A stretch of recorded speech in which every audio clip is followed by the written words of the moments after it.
Alors donc bonjour à tous, soyez les bienvenus au musée de Picardie. Donc je suis Pierre Stepanov, directeur de ce musée et également commissaire général donc, de l'exposition Albert Maignan, un virtuose à la belle époque, que vous allez voir juste après ma petite présentation. La présentation que je vais vous proposer, elle ne parle pas tant de l'artiste dans son entièreté, mais j'ai plutôt essayé de voir qu'est-ce que cette œuvre et qu'est-ce que cet artiste, de par sa trajectoire, nous raconte de la belle époque et plus particulièrement de la vie artistique au temps de la belle époque. Pour ce qui est de sa carrière en général, l'exposition est là pour ça. Donc vous aurez une vision beaucoup plus vaste dans quelques minutes lorsque vous la visiterez. Alors vous voyez, j'ai choisi en image pour débuter ce propos, donc un tableau d'un contemporain d'Albert Maignan, un peintre qui s'appelle Henri Gervex. C'est un tableau que vous pouvez voir au musée d'Orsay. J'y reviendrai, mais ça représente en fait le jury du Salon des artistes français. Donc vous voyez, c'est cet ensemble d'artistes en redingote, en chapeau de forme et avec leur parapluie et leur canne, qui sont en train en fait de voter pour désigner les tableaux qui vont être retenus et qui seront exposés dans le salon. Vous l'avez peut-être reconnu, l'espace où on se trouve, si je ne dis pas de bêtises, je crois que non, excusez-moi, c'est pas encore le Grand Palais, c'est le Palais de l'Industrie, c'est un bâtiment qui avait été construit sous Napoléon III, qui a été détruit par la suite en 1900 pour laisser la place au Grand Palais. Eh bien, l'artiste qui nous intéresse, Albert Maignan, était membre de ce jury et on peut le reconnaître. Alors, oui, voilà. On peut le reconnaître dans ce personnage que vous voyez ici, qui est de profil assis avec ce chapeau haute forme et qui est en train de participer au choix des tableaux qui vont être retenus dans cette exposition. Tout ça pour vous dire quoi? Eh bien pour vous dire que, contrairement aux artistes qu'on a retenus de cette période, de la fin du 19e siècle et du début du 20e siècle, on associe beaucoup à la bohème, à des artistes sans le sou, voire à des artistes suicidaires, je pense à Van Gogh par exemple. Eh bien il y a toute une suite d'artistes au contraire qui étaient des hommes riches, disons-le, qui avaient particulièrement réussi, qui étaient profondément intégrés dans la société, qui jouaient un rôle incontestable, qui étaient des figures marquantes, célèbres en leur temps, et donc qui portaient des chapeaux de forme et des redingotes, ce qui est presque l'emblème de la réussite au temps de la belle époque. Alors, il est vrai que lorsqu'on s'intéresse à Maignan en tant que peintre, au premier abord, on pense d'abord à ce genre de tableau. Je veux dire par là des tableaux d'histoire. C'est-à-dire non pas ce qu'on pourrait croire au premier abord, des tableaux qui illustrent des épisodes historiques du passé. La peinture d'histoire, ce n'est pas que ça, mais de manière plus générale, des tableaux qui se donnent pour but de raconter des histoires, qu'il s'agisse donc de sujets tirés du passé national au XIXe siècle, mais aussi du passé grec, du passé romain, mais encore également des histoires tirées du mythe, tirées de l'histoire sainte, ou encore des allégories. Donc traditionnellement, c'est un petit peu comme ça qu'on se représente Albert Maignan au premier abord, et pour cause, le tableau qu'il a rendu célèbre, vous l'avez donc sous les yeux, le départ de la flotte normande pour la conquête de l'Angleterre. C'est un tableau qui est conservé donc aujourd'hui au musée d'Orsay, et c'est son premier succès public, puisque le tableau a été acheté à la suite de son exposition au Salon de 1874, il a été acheté par le gouvernement. Et c'est ce qui explique pourquoi aujourd'hui il est sous la garde du musée d'Orsay. C'est un tableau donc, qui se donne pour ambition de transporter le spectateur dans un épisode historique marquant. Donc le départ des Vikings, des Normands, pour la conquête de l'Angleterre, alors que le duc Guillaume de Normandie entend revendiquer l'héritage qui lui a été usurpé par son rival Harold. Et l'épisode qui suivra ce départ de la flotte, c'est bien sûr la fameuse bataille d'Hastings en 1066. Donc Maignan a fait le choix ici de reconstituer un passé lointain, presque un millénaire. Il a voulu faire la preuve de son exactitude archéologique. Vous voyez que les étoffes sont particulièrement bien étudiées, elles sont riches, elles sont colorées, L'artiste a voulu en fait faire œuvre d'historien, d'artiste savant, et donc il a, selon toute vraisemblance, consulté notamment le document historique majeur pour reconstituer cet épisode, à savoir évidemment la tapisserie de Bayeux, qu'il a attentivement consulté. D'autre part, ce tableau a également été loué par la critique, par la presse, par le public, du fait de son talent de dramaturge, son talent dramatique. Puisque comme vous le voyez, l'artiste fait des choix assez forts en fait dans cette mise en scène de cet épisode historique. Tout d'abord, il choisit non pas de représenter la bataille d'Hastings, mais un épisode avant, le départ des Normands. D'autre part, les Normands, comme vous le voyez, sont télescopés en arrière. Et donc, le peintre a plutôt fait le choix de mettre au premier plan les personnages plutôt marginaux de cette histoire, à savoir les familles, les femmes, les épouses, les filles, les fils, les vieillards, qui regardent partir cette flotte et qui ne vont pas participer à cet épisode historique. En faisant ce choix, donc Maignan se place comme un peintre d'histoire, comme un poète, disons-le, selon la grande tradition de la Renaissance et du XVIIe siècle, à savoir de faire un choix de cadrage et de mise en scène assez fort qui va davantage valoriser des personnages passifs qui expriment des émotions, la peur, la crainte, plutôt que de valoriser l'action en tant que telle.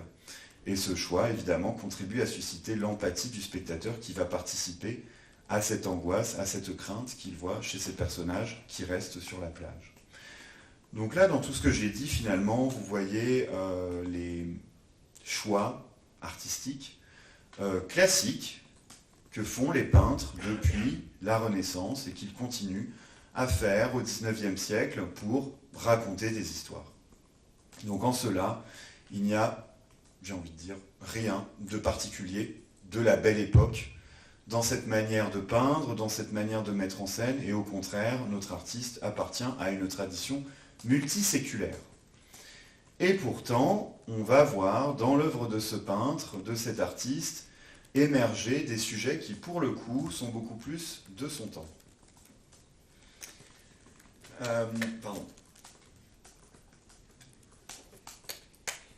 Il faut aller... Oui, alors pour vous rappeler les dates de cet artiste, c'est un peintre qui est né en 1845, dans la Sarthe, qui débute au salon à la toute fin des années 1860, qui se fait un nom en 1874, et à partir de là, qui va devenir un artiste absolument majeur et profondément marquant jusqu'à sa mort en 1908. Eh bien, c'est curieusement, dans la dernière décennie, décennie interrompue en 1908, c'est durant les années 1900 qu'on va voir notre artiste se mettre, au contraire, à représenter des sujets tout à fait contemporains à travers une suite de tableaux que vous allez voir dans l'exposition, plutôt vers la fin de l'exposition, une section que nous avons appelée « Peintre de la vie moderne ».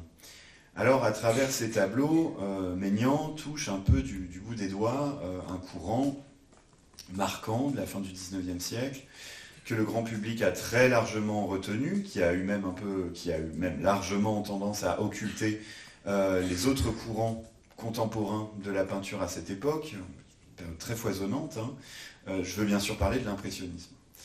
Le courant impressionniste, qui, on le voit dans les tableaux de Manet, de Monet, de Degas également, a très largement contribué à illustrer la vie, les mœurs de la bourgeoisie triomphante de cette fin du XIXe siècle et de ce début du XXe siècle, et notamment ses loisirs.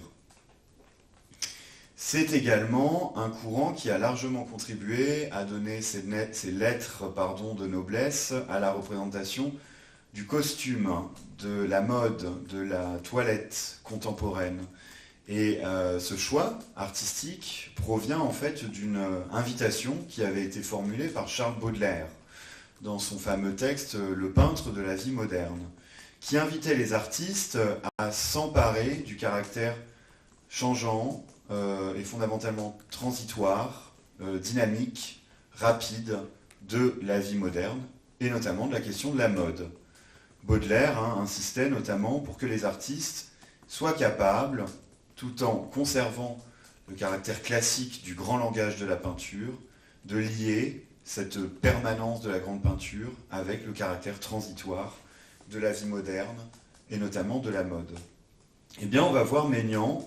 Alors, il est tout à fait retardataire à cet égard, et je ne vais pas dire que c'est un avant-gardiste.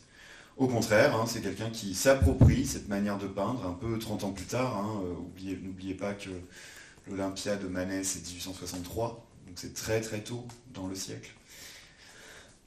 Et c'est finalement seulement dans les années 1900 que l'on va voir Maignan s'emparer de ces thèmes. Alors ici, c'est un tableau qui s'appelle Les Mouettes, et qui nous représente donc deux femmes sur la côte d'Azur, qui sont en train de contempler la beauté de la mer, l'horizon. Et comme vous le voyez, elles sont revêtues de robes très caractéristiques de cette époque, notamment les robes qui étaient dessinées par le couturier Vort, qui a fait l'objet d'ailleurs d'une exposition il y a peu de temps au Petit Palais.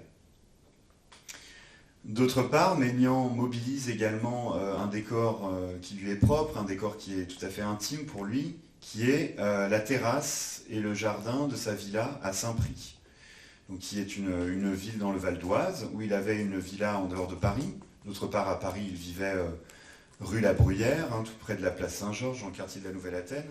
Mais dès qu'il en avait le loisir, donc il se réfugiait dans sa villa.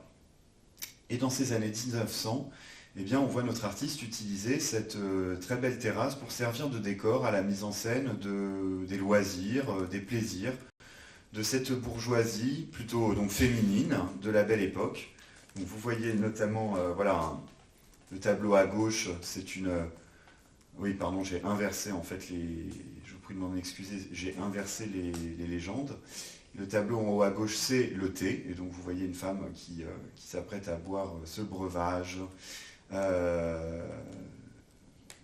Et dans le tableau en bas à droite, c'est une femme qui est interrompue dans sa lecture par une compagne qui vient lui rendre visite. Donc ce qu'on pourrait appeler des tableaux de genre, puisqu'ils ne représentent pas de personnages précis. Ce sont des figures qui sont tout à fait inventées, ce ne sont pas spécifiquement des familiers de l'artiste, ce sont simplement des figures féminines assez jeunes, en costume contemporain. Donc des scènes de genre qui montrent les loisirs contemporains, des sujets plutôt prosaïques, mais d'une certaine élégance et d'un caractère assez lumineux et plaisant. Alors ça, c'est un tableau que je suis particulièrement heureux de vous montrer parce qu'on l'a restauré pour l'exposition. Et je peux vous dire que son coloris n'était pas du tout comme ça avant qu'on le restaure. C'est un tableau qui n'avait pas été restauré depuis 121 ans, du coup, donc depuis sa production en 1904, et qui était tout à fait caramélisé, puisqu'il était recouvert de crasse et que son vernis était complètement oxydé. Et donc il nous a révélé un très beau coloris, très lumineux, vous voyez, très frais, et c'est un tableau d'une grande poésie, encore une fois, d'un sujet tout à fait prosaïque. C'est simplement une femme qui a arrêté sa lecture et qui est prise dans une sorte de rêverie un peu mélancolique, un peu nostalgique, qui contemple la fenêtre. C'est un tableau qu'on accompagnerait bien d'un petit morceau de Saint-Saëns, en fait, finalement, et qui est très représentatif donc de cette langueur poétique, de cette période de la Belle Époque. Alors, Maignan est également capable de nous emmener dans des spectacles, dans des occupations plus collectives. Et c'est notamment le cas dans ce très beau tableau qui nous a été prêté par le Musée des Beaux-Arts de Lyon. Vous le verrez également dans l'exposition. Un tableau donc, qui s'appelle Adagio Appassionato, qui est d'ailleurs le reflet de la passion qui animait Albert Maignan pour la musique. On se retrouve en fait dans la salle de spectacle, dans la salle des concerts du Conservatoire de musique de Paris, où Maignan avait ses entrées, et où il note très régulièrement dans son journal son exaltation après avoir écouté des morceaux de Beethoven, de Wagner et d'autres compositeurs. Et donc il fait ce choix ici assez fort, encore une fois, de nous montrer l'intimité d'une loge, un couple, une femme, un homme, qui ont l'air tout à fait captés, aspirés par la musique. La photo n'est pas excellente, mais vous le verrez en vrai, c'est un tableau qui est vraiment une collection de portraits. Tous les personnages ont des visages tout à fait typés. C'est vraiment notamment le cas de tous ces personnages qu'on voit à travers la porte, cette porte ouverte à droite. Donc un tableau voilà, qui crée un incontestable effet de réel et qui vient en fait bien sûr puiser dans les inventions d'Edgar Degas, qui s'était fait une spécialité de la représentation des salles de spectacle. Que ce soit la représentation de la fosse d'un orchestre, de spectateurs dans des loges ou encore de ces si fameuses petites danseuses de l'opéra. Alors plastiquement, il y a quelque chose de très intéressant pour un peintre dans ce genre de sujet. C'est tout simplement le fait qu'une salle de spectacle, c'est un lieu où la lumière vient d'en bas. Alors que traditionnellement dans la peinture, la lumière vient d'en haut. Ici, la lumière vient d'en bas, ce qui crée des effets assez étonnants. Vous voyez ces visages qui ont l'air d'être éclairés par en dessous. Et puis d'autre part, il y a aussi une singularité plastique étonnante dans ces salles en ce temps-là.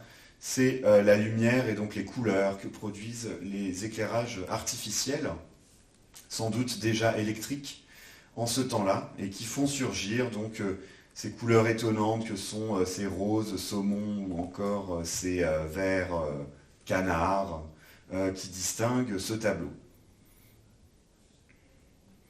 Alors d'autre part, Albert Maignan a aussi contribué par ses décors à accompagner l'émergence de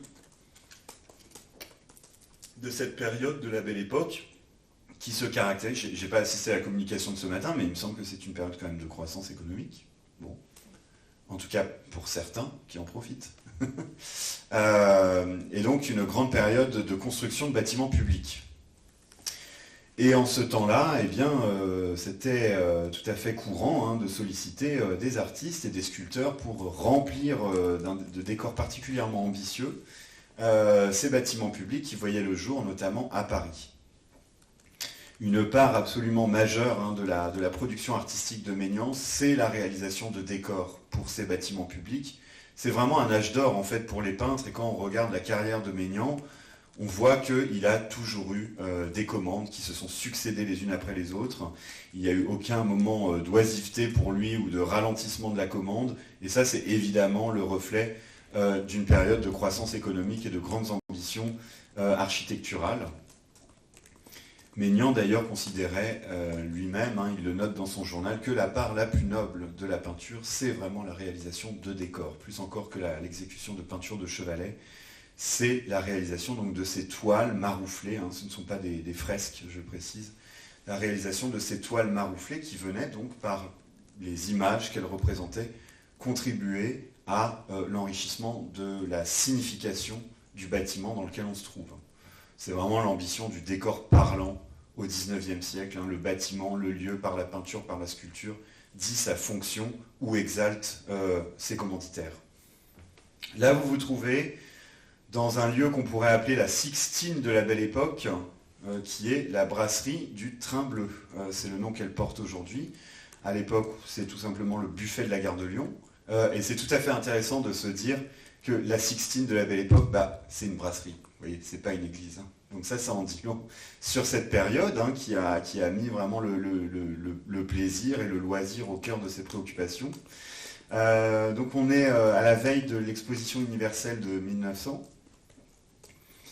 Et donc la compagnie ferroviaire du Paris-Lyon Méditerranée décide donc d'aménager un très beau décor, une très belle brasserie pour accueillir les visiteurs, les très nombreux visiteurs fortunés qui seront attendus à Paris pour découvrir cette transformation de la ville pendant ces quelques mois où va durer cette exposition universelle. Le principe décoratif qui est choisi, c'est tout simplement de solliciter des peintres pour que, à travers leurs toiles, ils illustrent les différentes régions ou les différentes villes qui sont traversées par cette voie de chemin de fer qui est le PLM. Vous le devinez, vous voyez notamment ce paysage de Côte d'Azur ici, c'est tout à fait typique. Eh bien, dans ce décor, on va demander à Albert Maignan de peindre une vaste composition. Est-ce que j'ai là? Non, pardon, je ne l'ai pas. Vous le verrez dans l'exposition. Donc il faut imaginer en fait ce compartiment multiplié par deux, c'est-à-dire que vous avez le pendant de l'autre côté et entre les deux vous avez une porte, en fait, vous passez au travers. Et donc ce magnifique décor en fait vous emmène dans le théâtre d'Orange. Le théâtre d'Orange, puisque déjà depuis en fait, les spectacles, les chorégies, ce qu'on appelle aujourd'hui les chorégies d'Orange, en fait c'est une initiative qui avait été lancée dès le Second Empire. Et donc c'était des concerts qui étaient tout à fait fréquentés. Et donc on a demandé à l'artiste d'emmener donc le spectateur de ces toiles à l'intérieur, sur les gradins, comme vous le voyez, de ce grand décor. Je vais quand même regarder. Ah oui, alors attendez, j'ai internet parce que c'est quand même idiot, je ne sais pas pourquoi je ne l'ai pas mis. C'est un oubli de ma part et je vous prie de m'en excuser, mais j'aimerais bien vous montrer tout de même. Si ça peut prendre 30 secondes, je vous le montre. Si ça met plus long, j'abandonne, puisque de toute façon vous allez le voir juste après cette présentation. Ok. Ouais, c'est pas mal ça. Ah, vous le voyez? Ah, très bien, super. Ah, bah, génial. Vous êtes en... Génial. Super. Donc là, vous voyez l'idée, en fait, hein, je pense que vous comprenez tout de suite. Voilà, vous avez deux compartiments. Et vous reconnaissez, donc à gauche, c'est le merveilleux, magnifique mur de ce théâtre. Et à droite, ce sont les gradins. Alors c'est assez amusant parce que vous avez en fait vraiment une séparation sociale entre donc d'une part les personnages bourgeois, hein, voilà, je vais y revenir. Et puis d'autre part, vous avez vraiment les Mireilles, les Provençales en très beaux costumes, vous voyez. Et puis chose amusante d'ailleurs, Maignan s'est placé avec son épouse du côté du peuple. Alors donc je reviens à ma présentation. Et donc, eh bien, il a placé en fait dans ce décor les membres du conseil d'administration du PLM. Ce sont tous ces personnages que vous voyez ici, voilà, qui arrivent donc voilà, pour assister à ce spectacle. Vous avez notamment ici Gustave Noblemer, un personnage très fortuné, un financier qui siégeait dans différents conseils d'administration, dont le PLM. Et ici, vous avez Gustave de Rothschild aussi, voilà, un des membres de cette famille si fameuse. Et puis, vous avez également des personnalités du monde artistique, puisque ici, vous avez Sarah Bernard, en fait, qui est là. Et vous avez Réjeanne également, qui est venue pour l'occasion. Ça, c'est la magie de la peinture, ça permet de réunir des gens comme on le souhaite. Donc, vous voyez, voilà, c'est une image qui, en elle-même, pourrait presque être une illustration de la Belle Époque et de cette bourgeoisie triomphante. Alors un autre décor tout à fait intéressant de Maignan qui voilà, a été produit à la suite d'une catastrophe qui a profondément marqué les esprits de cette période, qui est l'incendie du bazar de la Charité. Donc il se produit en 1897 et voilà, qui a provoqué la mort de 125 victimes, dont 118 femmes, dans cette espèce de hangar dans lequel on organisait ces ventes de charité, qui étaient évidemment aussi des événements mondains, bien sûr, puisque c'était vraiment des dames de la très haute société qui venaient faire œuvre de charité en s'impliquant dans ces ventes. Imaginez tout de même que parmi les victimes, enfin la victime de la plus haute aristocratie, c'est quand même la sœur de l'impératrice Sissi, la duchesse d'Alençon. Donc on sollicite en fait Albert Maignan pour peindre la coupole d'une église érigée sur les cendres de cette catastrophe. Les familles des victimes, qui étaient tout à fait fortunées, ont racheté le terrain et ont fait construire une église que vous pouvez visiter encore aujourd'hui, qui se trouve rue Jean Boujon. Et on demande donc cette église a une grande coupole, c'est vraiment une église qui imite les églises italiennes du XVIIe siècle. Et donc elle a une grande coupole et on demande à l'artiste de réaliser un décor dans cette coupole. Voilà, vous le voyez ici, en bas à droite. Donc elle est très sale aujourd'hui, puisqu'en fait elle est couverte d'un siècle de suie à cause des cierges, tout simplement. Mais elle va être restaurée tout prochainement. En fait, cette église est en train de faire l'objet d'une restauration globale. Et aujourd'hui, c'est sa façade qui est en train d'être nettoyée, ainsi que sa couverture qui est en train d'être reprise. Donc c'est bien, on fait les choses bien, on restaure d'abord la couverture avant de restaurer ce qu'il y a dedans. Et dans quelques mois ou dans un an, donc la coupole va être nettoyée. Vous voyez également que les toiles, le marouflage des toiles commence un peu à se soulever. Donc tout ça va être repris, recollé et stabilisé. Donc ça va être absolument passionnant à suivre et à redécouvrir. Dans ce décor, donc Maignan s'inspire de la peinture italienne du XVIIe siècle, voire même, je dirais plus encore, du XVIIIe siècle, notamment des fresques de Tiepolo que vous pouvez voir à Venise, et qui, dans des églises, ouvrent au-dessus de vos yeux des plafonds illusionnistes, des ciels, en fait, dans lesquels vous voyez des allégories et des anges. Mais Maignan reprend ce principe, et donc, comme vous le voyez, vous avez la Vierge, en fait, qui conduit les femmes, les âmes de ces femmes qui arrivent au paradis, qui viennent juste de s'extraire des cendres, et qui vont être conduits vers le Christ, qui se trouve ici. Alors ce qui est tout à fait frappant, c'est qu'on le voit peut-être mieux ici dans cette très jolie esquisse que vous verrez dans l'exposition. Maignan en fait a revêtu ces femmes de robes qui sont à la fois des robes blanches, donc qui donnent un côté un peu linceul à ces femmes, mais en même temps ce sont des robes qui sont taillées à la manière, qui sont coupées à la manière de la Belle Époque, donc qui reprennent cette mode. De la même manière, vous voyez leur coiffure avec ces chignons, ça c'est très caractéristique de la mode de cette époque. Donc vous voyez, il y a une espèce d'hybridation assez intéressante entre des choix en termes de costumes assez modernes et en même temps un parti pris globalement très traditionnel qui vient puiser dans la grande tradition de la peinture italienne des décors d'église. Alors Maignan n'est pas un artiste, comment dirais-je, aveugle par rapport à la part d'inégalité et je dirais même de vice, on le verra dans d'autres tableaux, qui caractérise cette période, et il a également exécuté des toiles qui montrent les laissés pour compte de cette époque, notamment ce tableau, La journée finie, qu'il réalise 8 ans après s'être rendu à Saint-Étienne pour peindre le décor de la chambre de commerce de cette ville, dans laquelle il avait réalisé un décor, comment dirais-je, une espèce de mixte étonnant entre Tiepolo et le réalisme socialiste. Puisque vous y voyez, vous y verrez d'ailleurs dans l'exposition, des ouvriers prométhéens, herculéens, qui sont en train de transformer la matière, et des anges dans le ciel qui portent des fusils, la manufacture de Saint-Étienne, qui portent des fusils et des sabres et qui les présentent à la France, voilà, qui est dans un nuage.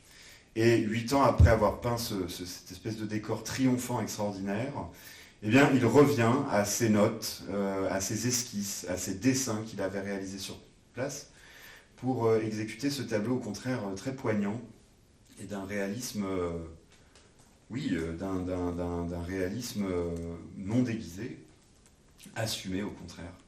Tableau qui sera d'ailleurs qualifié de tableau socialiste par la critique lors de son exposition au Salon.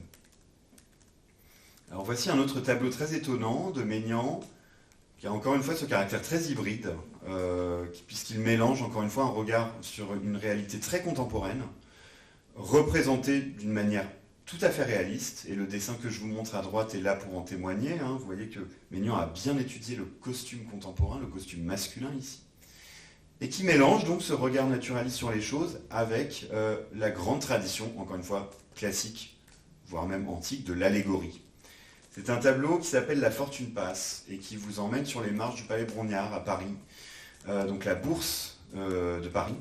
Et donc vous y voyez tout un ensemble de spéculateurs, de boursicoteurs qui s'agitent, qui achètent, qui vendent, qui gagnent et qui perdent. Vous voyez notamment ce personnage un peu accablé qui quitte la bourse, puis cette femme carrément avachie qui pleure sur les marches de l'escalier. Et au milieu de cette scène tout à fait contemporaine, eh bien, on voit surgir la fortune, donc représentée sous la forme d'une femme nue qui marche sur une roue. Ça, c'est tout à fait traditionnel. On peut penser à la gravure d'Albrecht Dürer, par exemple, qui représente la fortune sous la forme d'une femme qui marche sur une boule. Donc symbole d'instabilité, de précarité. Et donc elle est en train, aveuglément, vous voyez qu'elle a un bandeau, de lancer des pièces d'or pour qui voudra bien les ramasser. Et elle tient d'autre part, dans sa main droite, un miroir aux alouettes, ainsi qu'un filet, qui lui permet donc de capturer ceux qui aiment trop les choses qui brillent.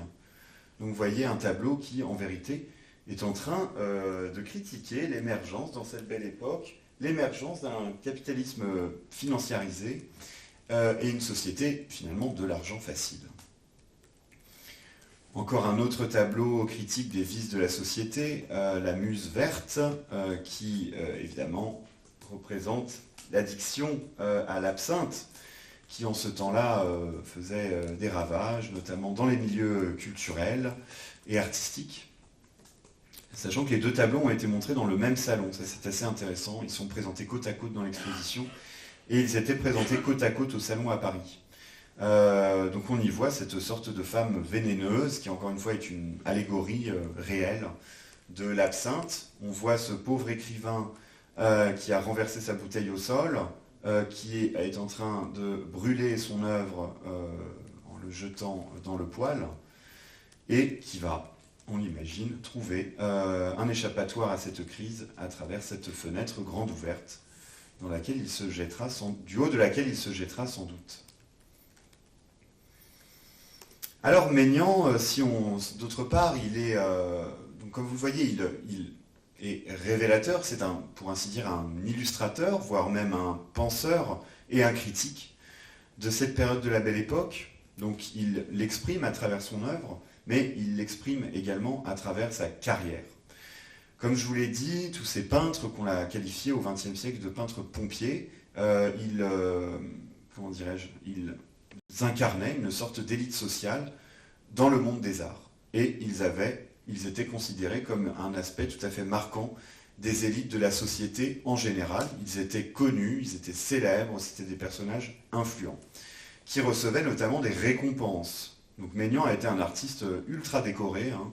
Donc vous voyez notamment son brevet de la Légion d'honneur en bas à droite. Et c'est un artiste qui a remporté toutes les récompenses qui étaient attribuées au salon.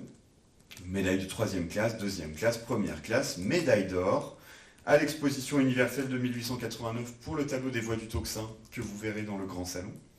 Et enfin médaille d'honneur pour un autre tableau qui est aussi dans nos collections, le gigantesque tableau qui est un dépôt du musée d'Orsay, qui représente la mort de Carpeau. Donc voilà, un artiste qui a connu le succès. C'est une figure très influente également. Alors il faut savoir que le salon, donc c'est la grande exposition d'art contemporain à Paris, à cette époque, donc en France, donc dans le monde, puisque Paris est la capitale des arts à cette époque. C'est vraiment l'exposition où il faut se distinguer, où il faut être, si on a envie d'exister et si on a envie de percer.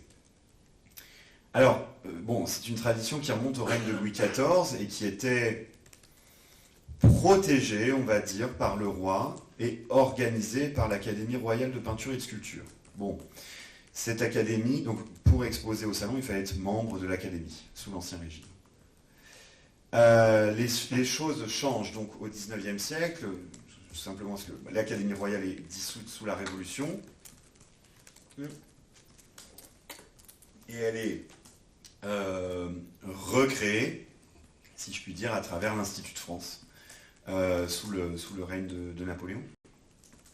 Et dans l'Institut de France, il y a notamment l'Académie des Beaux-Arts, qui va donc constituer le jury du salon, qui est toujours organisé par l'État, logé par l'État, mais le jury se veut quand même libre, puisqu'il appartient à l'Institut de France. Bon, sous le Second Empire, vous le savez, en fait tout au long du XIXe siècle, il y a beaucoup de conflictualité qui se produit autour de la question du jury.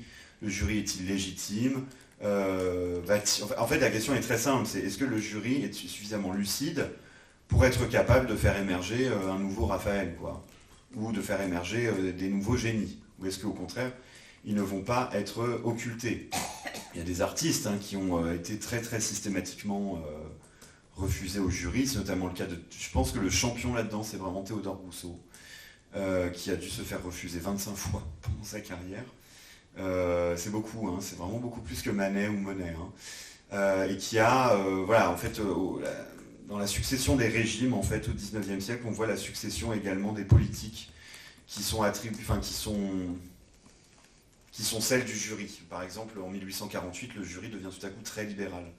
Et pour la première fois, Théodore Rousseau peut exposer, justement. Le gouvernement, avec l'émergence de la Troisième République, décide de choisir une option radicalement libérale, pour le coup, et donc de se désengager de la question du jury.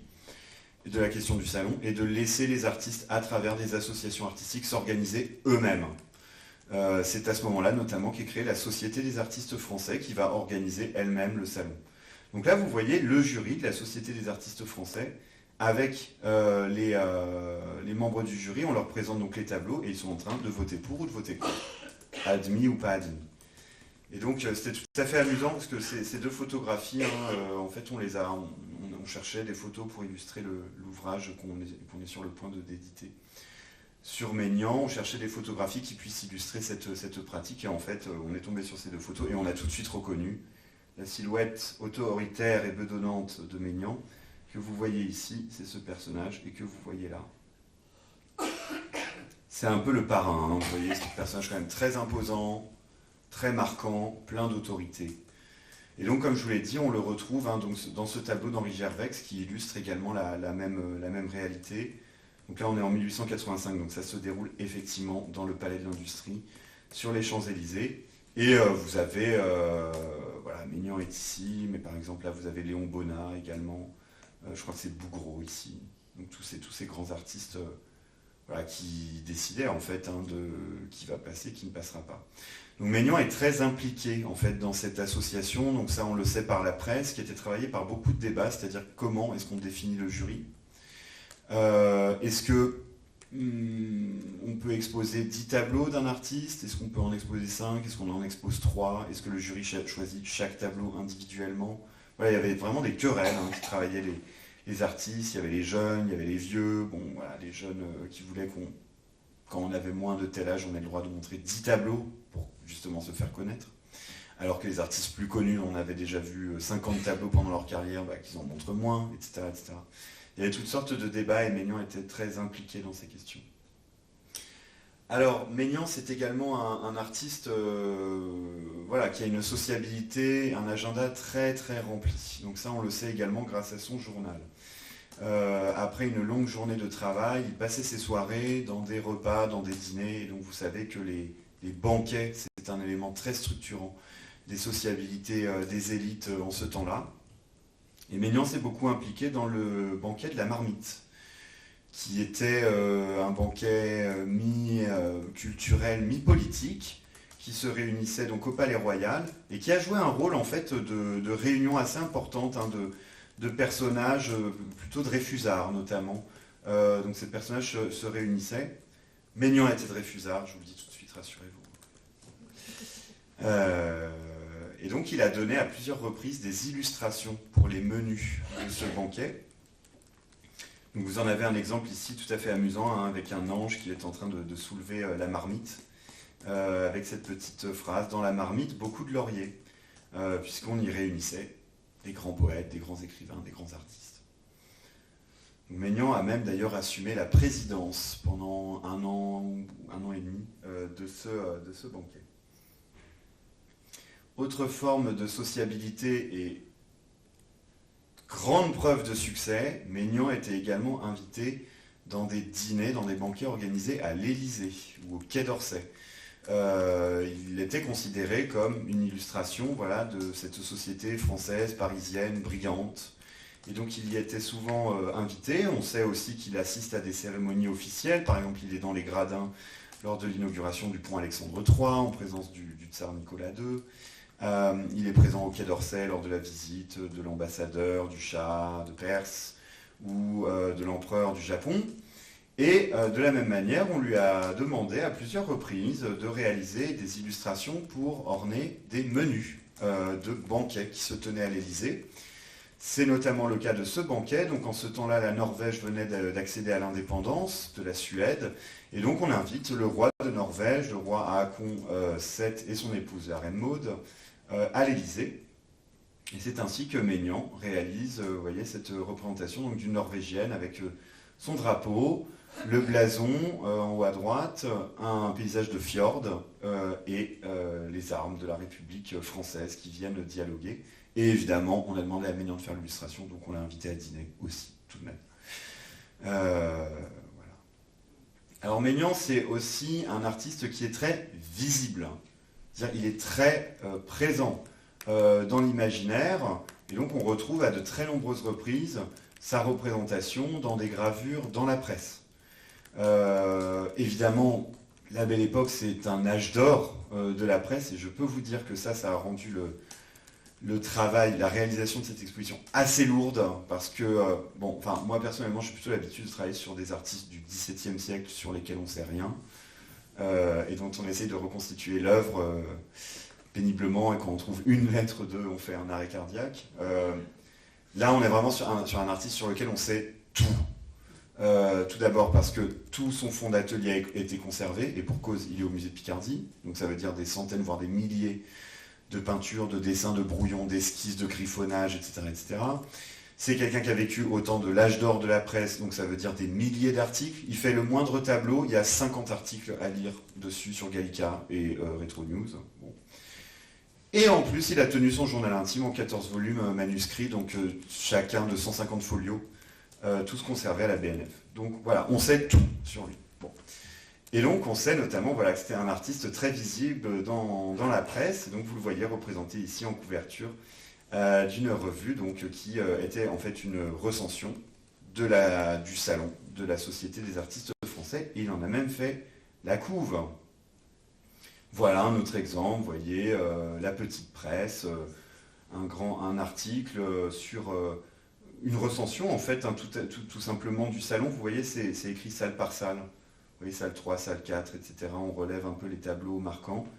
Et vous avez le portrait de notre artiste, aux côtés d'autres, notamment son maître, Évariste Luminet, grand peintre de sujets gaulois et mérovingiens, peintre des barbares.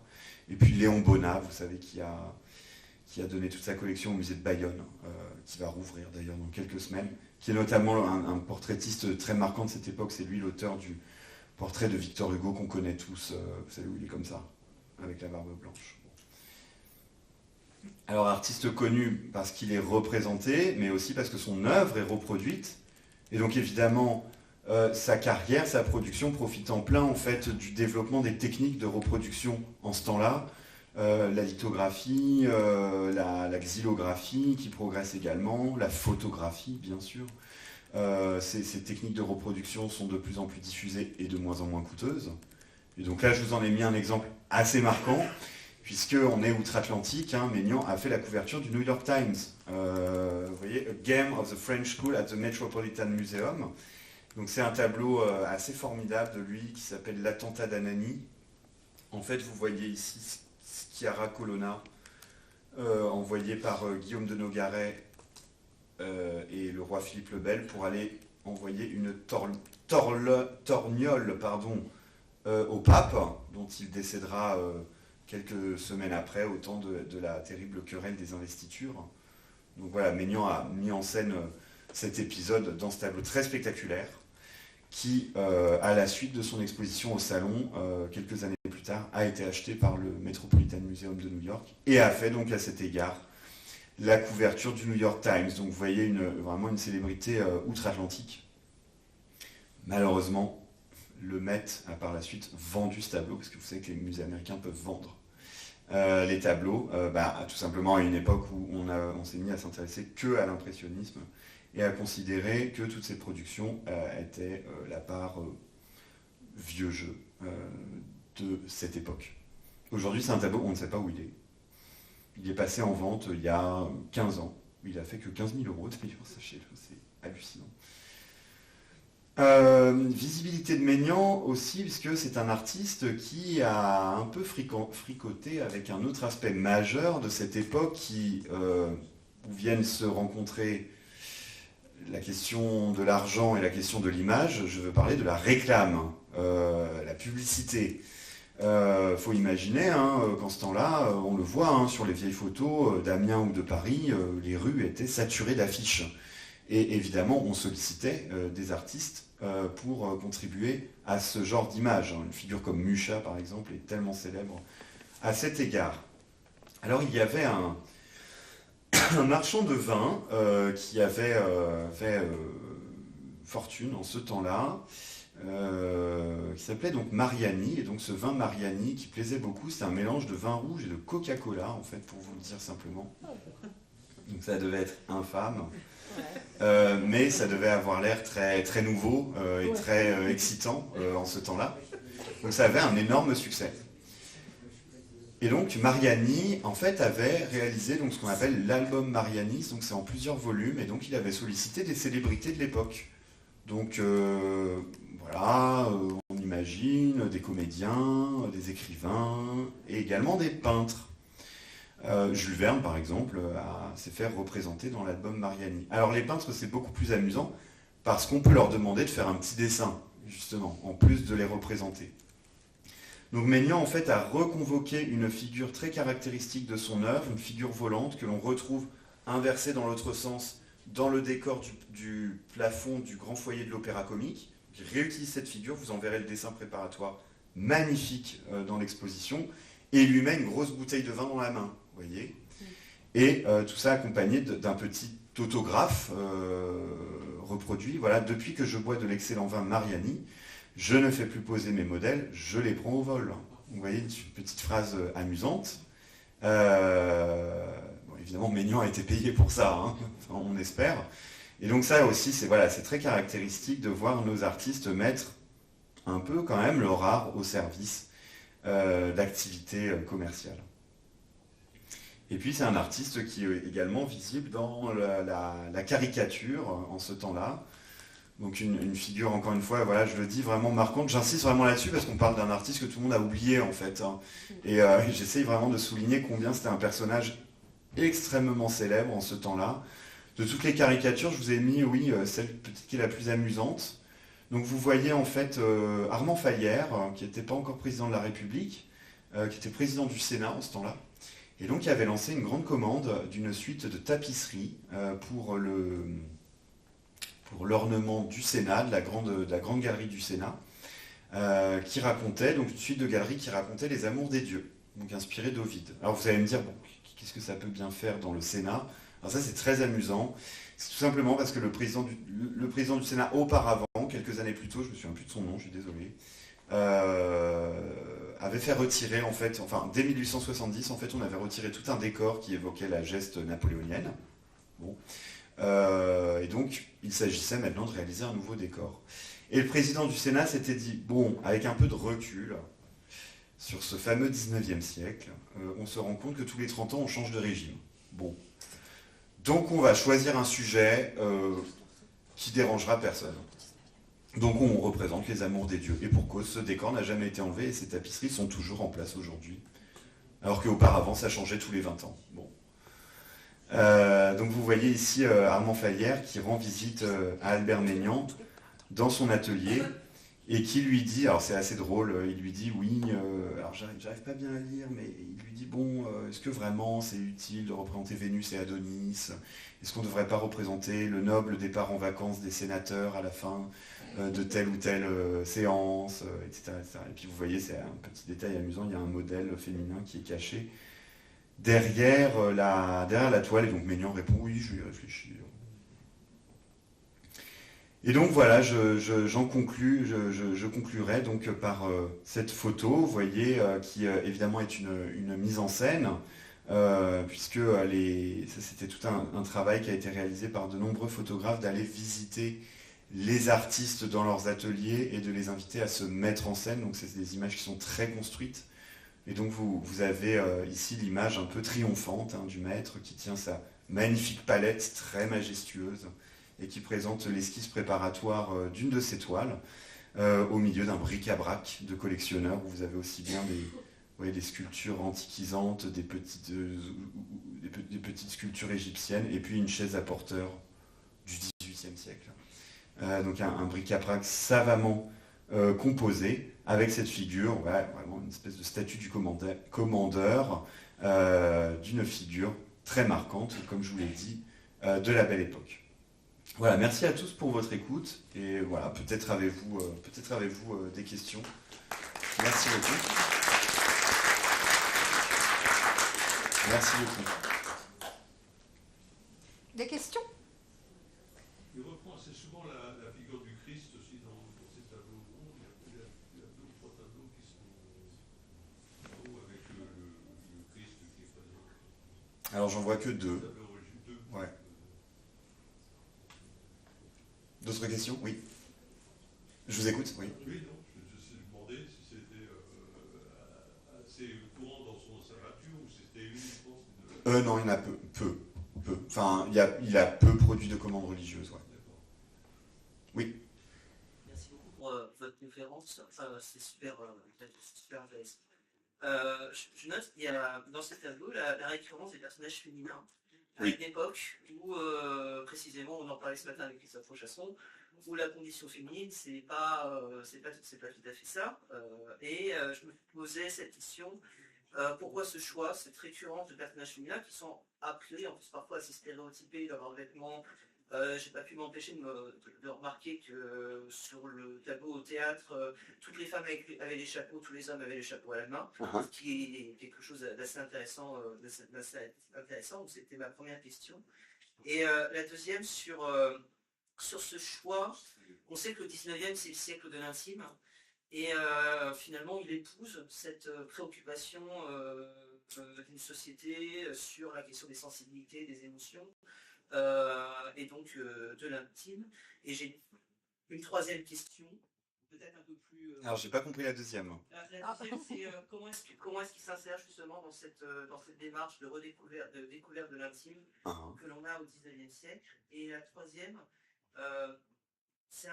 vous l'avez dit, hein, c'est un peintre finalement critique sociale, il s'empare des grands sujets de son temps.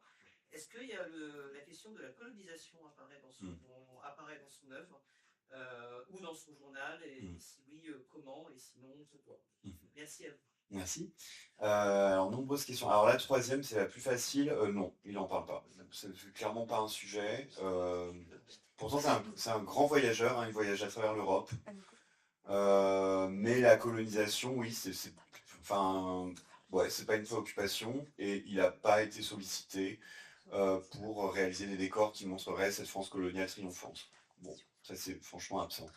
Alors la question de l'intime, ça correspond exactement au tableau que je vous ai montré. C'est quelque chose qui apparaît assez tardivement dans son... Alors non, pour être très précis, il faudrait que j'ai les images pour vous montrer. En fait, et ça rejoint la question des femmes d'ailleurs. Bon, pourquoi il y a beaucoup de femmes, ça, depuis la préhistoire, il y a des femmes dans l'art, quoi. Et il y en a beaucoup, et elles sont souvent toutes nues. Ça, c'est quelque chose qui est tellement structurant, évidemment, dans l'art et évidemment dans la peinture du 19e siècle, que je ne saurais pas dire s'il y a une singularité de Maignan là-dedans. C'est vraiment un phénomène hyper global. Mais en tout cas, c'est un fait, hein, ça c'est clair. Ce qui est très amusant dans la question de l'intime, c'est que Maignan a débuté, au début de sa carrière, il a peint des tableaux qui ont un aspect très moderne, alors que ce sont plutôt des tableaux qui nous emmènent dans le passé national. Il a réalisé notamment des tableaux, j'aurais bien aimé qu'on en trouve un, mais voilà, c'est des tableaux plutôt perdus, qui mettent en scène des femmes du passé, mais dans leur scène d'intimité, notamment à leur toilette. Alors il y a un tableau extraordinaire de lui. Après tout, je peux peut-être en trouver une vieille photo, on ne sait jamais, qui s'appelle Mérovingienne à sa toilette. C'est un tableau formidable parce que ça évoque vraiment dans sa structure... Ouais, non, introuvable.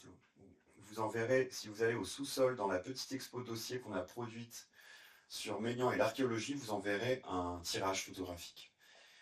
C'est un tableau en fait qui représente, qui reprend en fait complètement le code de la bourgeoise en fait en train de s'habiller, de se faire habiller par sa servante, sauf que c'est une mérovingienne qui essaye une ceinture avec une belle plaque boucle archéologique, qui essaye ses bijoux et son esclave qui les lui met. Donc voilà, il a peint de nombreux tableaux de ce genre qui nous emmènent au Moyen-Âge, au temps des Mérovingiens, au temps de l'Antiquité, et curieusement en fait il attend la dernière décennie de sa carrière pour franchir le pas et pour représenter l'intime contemporain. Alors que, c'est ça qui est très amusant, c'est que dans ces sujets anciens, tout est déjà hyper moderne en fait. Dans les poses, dans la manière de se tenir. En fait, on dirait des figures de mode de magazines de l'époque, sauf que c'est dans une démarche historique. Et c'est finalement, voilà, à la fin de sa carrière, qu'il va franchir le pas et considérer que même les mœurs les plus contemporaines peuvent être des sujets dignes de tableau. Avec plaisir. D'autres questions? Oui, madame. Oui, j'avais une question, puisqu'il est parisien, en fait. Oui. Il est dans la Sarthe, il est parisien. Oui. En fait, il donne enfin, il transmet son atelier, voilà, il fait un lettre, un campion au musée Oui. Picardie. Alors la question qu'on se pose, c'est pourquoi le musée Picardie? Ouais, bien sûr. Alors, oui, vous l'avez dit, hein, c'est une carrière totalement parisienne, hein. Il est envoyé à 17-18 ans faire son droit à Paris par son père. Évidemment, on est au 19e siècle, donc il n'a pas envie de faire son droit, il veut être peintre. Et à partir de là, il va rester toute sa vie parisien, hein. Bon. Donc pourquoi Amiens? Alors pour plusieurs raisons. Tout d'abord, en fait, tout est déclenché par le dépôt par l'État en 1891 de son tableau Les Voies du Tocsin, que vous allez voir dans le Grand Salon. Un tableau pour lequel il s'est donné beaucoup de peine, hein. Au début, il est un peu déçu, hein. Il aurait voulu que le tableau reste au musée du Luxembourg, qui est le musée des artistes vivants au 19e siècle, hein. C'est vraiment le musée qui montre la production contemporaine. C'est-à-dire que quand un artiste meurt, on enlève les tableaux.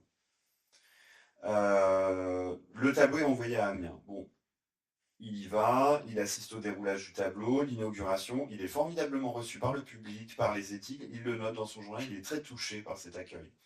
À partir de là, il va s'impliquer dans ce musée, parce qu'après tout, en ce temps-là, en France, des musées modernes, avec des grands murs, des grandes galeries, un éclairage zénithal, etc., il n'y en a pas beaucoup. Donc ça, c'est une chance. Là, il comprend aussi que c'est vraiment pas mal, ce musée. Et puis, il va s'impliquer dans ce musée. Il fait partie de la commission administrative. Il peut servir un peu de conseiller en acquisition pour les membres du musée de Picardie, qui lui disent, voilà, on est intéressé par cette pièce-là qui va passer à Drouot, ou que nous propose un marchand, est-ce que vous pouvez aller la voir pour nous?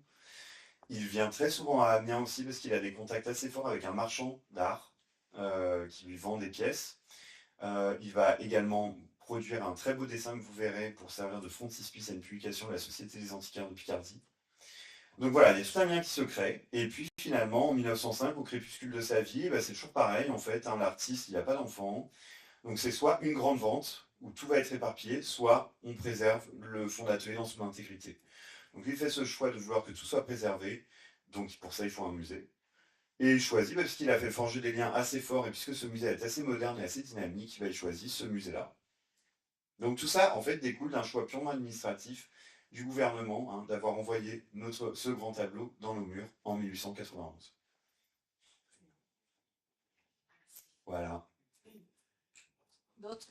Ah, monsieur Montauban. Oui. Alors, juste une remarque en voyant le tableau et une question. Il a été impliqué donc dans la publicité, si on peut dire, mais dans son tableau, La Muse du poète, est-ce que ça ne serait pas une anti-publicité, si je puis dire, parce que j'ai en tête, comme ça, de manière très vague, des affiches vantant des produits, des boissons, où l'on a justement des images de femmes, et donc là, la femme est plutôt la fée qui vous apporte la bonne boisson, alors que là, on a C'est du poison. la sorcière qui Ouais, ouais. le poisson. Ah oui, tout à fait, c'est un tableau critique, hein, absolument. C'est curieux, en fait, l'émergence de l'absinthe, enfin, elle émerge aussi bien avec effectivement de la réclame qui la loue, qu'avec des tableaux qui la critiquent, hein, depuis les buveurs d'absinthe de Degas, où on voit des personnages un peu vautrés, qui ont mauvaise mine, jusqu'à Picasso, avec ses tableaux très vénéneux également. Oui, tout à fait, c'est un tableau qui critique cette addiction, ouais. Mais en reprenant finalement le code des affiches publicitaires. Ah, cette dimension un peu féerique, allégorique, oui, absolument, tout à fait, oui, tout à fait, c'est vrai, c'est vrai. C'est l'anti-publicité. Oui, oui, oui. Après, c'est aussi le fait que c'est un artiste qui, de toute façon, comme vous voyez, s'exprime par l'allégorie. Et à cet égard, c'est un artiste tout à fait traditionnel, hein. Mais en fait, curieusement, la Troisième République, c'est un peu un âge d'or de l'allégorie, justement. Du fait de tous ces bâtiments publics qui sont construits dans lesquels on va avoir l'allégorie du théâtre dans un théâtre, l'allégorie de la loi dans un palais de justice. Voilà, c'est quelque chose qui est très très présent. Et lui, il adhère pleinement à ça. Il disait, pour se qualifier, qu'il était un vieux jeu original. Vous voyez, une expression qui résume bien son positionnement par rapport à d'autres courants plus modernes et en même temps par rapport à son attachement à la grande tradition de Raphaël, de Michel-Ange, etc. Je crois que Mariani ne payait pas ses... Ah bon? Non, il leur envoyait du vin. Ah ok, bon. Ok, pourquoi pas. Il vendait des albums. Donc en fait, c'était l'idée d'une réciprocité dans la communication, quoi.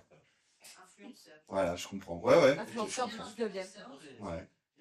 Oui. Et justement, donc, ce peintre consacré par certains côtés académiques, qui tient le haut du pavé à Paris, quelle est son attitude face aux courants picturaux que nous, on touche plus novateurs, ceux qu'on connaît maintenant, donc les impressionnistes, Ouais. les symbolistes, voire même, finalement, quand il meurt, commencent à se développer les fauves. Quel regard a-t-il sur cette peinture Alors, pour le résumer très simplement, alors déjà, moi je pense qu'il ne faut pas le qualifier d'académique. Ça, je pense d'emblée, pour plusieurs raisons. Tout d'abord parce que vous verrez dans l'exposition, il y a quelque chose de beaucoup trop hybride en fait dans sa création. Il y a beaucoup trop de sources qui vient convoquer pour être resserré là-dedans. En plus, c'est pas un élève de l'école des Beaux-Arts, il faut quand même le dire. Ça joue, je trouve, et il n'a jamais été candidat au prix de Rome, par exemple. Donc, c'est pas quelqu'un qui a passé toute sa jeunesse à dessiner l'Apollon du Belvédère, l'Apollon sur Octone, la Vénus accroupie. Enfin, c'est pas ça son langage de base. Donc, bon voilà. Il le dit dans son journal, en fait, il admire énormément la manière de peindre des impressionnistes. Et par contre, il a peur, il regrette que ces gens-là ne sachent pas dessiner. Et il a peur qu'il y ait un savoir qui vient de Giotto, il le dit lui-même, qui n'a fait que de progresser et qui se perde. Voilà ce qu'il en dit. Une lecture un peu une lecture un peu de conservateur en fait. Est-ce qu'on va pas perdre quelque chose de tellement important dans l'art avec ces courants qu'il qualifie lui-même de novateurs, hein, se qualifiant lui-même d'un vieux jeu. Donc il est tout à fait conscient de la place qu'il joue dans cette évolution de l'art à son époque. Après, c'est des gens qui se connaissent, hein, par contre. Hein. C'est des gens qui mangent ensemble, qui font des banquets ensemble. Mignon connaît Monet, il connaît Pissarro. Donc tout ce monde-là se connaît très bien, en fait. Hein. Et comment vous expliquez aussi le paradoxe entre de son temps, il a été un artiste reconnu, d'après vos propos, quand même quelqu'un qui a été... Et qu'avec, au fil du temps, son nom se soit un peu perdu. Moi, je vais vous le dire, je le découvre pleinement aujourd'hui. Mais j'espère. Donc, parce que moi, je fais pas d'expo sur des choses que tout le monde a déjà vues. Hein. Moi, ça ne m'intéresse pas, je fais jamais ça. Que, finalement, avec le temps, il a un peu disparu par rapport évidemment aux gens que vous avez cités. C'est vrai que j'avais la même question. C'est ouais. L'impressionnisme, c'est Monet, c'est Manet, c'est Degas. Et Mélian, il n'est pas dans le top 5. Quoi. Enfin... Ah, mais c'est très simple, hein. C'est simplement l'historiographie de l'histoire de l'art au XXe siècle qui s'est construite en fait avec ce regard téléologique des avant-gardes. Donc il y a ceux qui sont en avance, donc il y a ceux qui sont en retard, donc il y a les gentils, les méchants, il y a les vieux schnocks en fait, et puis non mais c'est ça, hein, qui sont balayés, voilà, parce que c'est de la tartouille, c'est des choses qu'on a cachées. C'est des peintres en plus, on le voit au musée de Picardie, hein, c'est des peintres en plus qui ont peint beaucoup de tableaux gigantesques. Ah oui, donc ça prend de la place, etc. Qu'est-ce qu'on en fait? Nous, notre musée, il a été bombardé, donc tous ces grands formats, on les a mis sur des rouleaux. Quand on veut en restaurer un, ça coûte 50 000 €. Bon, peut-être faire comme si ça n'existait pas, c'est peut-être plus simple, vous voyez.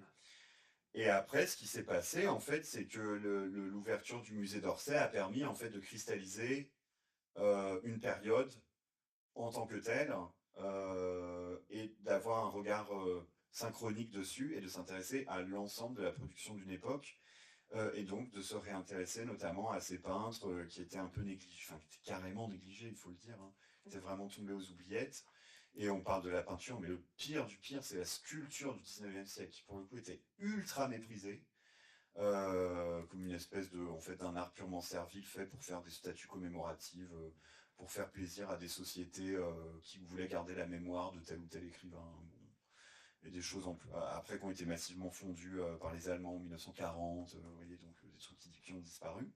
Donc c'est ça en fait qui s'est passé, c'est vraiment une histoire d'historiographie et d'occultation et ensuite de redécouverte. Mais nous avons les défenseurs des pompiers comme moi ont de beaux jours devant eux parce que les jeunes adorent cette peinture et commencent à trouver l'impressionnisme très ennuyeux. Donc c'est génial. J'en suis hyper content. Vous allez dans la première salle du musée d'Orsay, je ne sais pas s'il est encore exposé, vous voyez le grand tableau de William Bouguereau qui représente deux damnés qui se mordent l'un l'autre dans les enfers sous le regard de Dante et Virgile. C'est le tableau préféré des jeunes. Beaucoup plus qu'une idiote dans un champ de coquelicots avec un parasol au-dessus de la tête. Bon. Voilà, 2000 ans de peinture pour aboutir à ça. C'est quand même trop bizarre. Non? Voilà, merci à tous. Encore merci à vous. Merci à vous.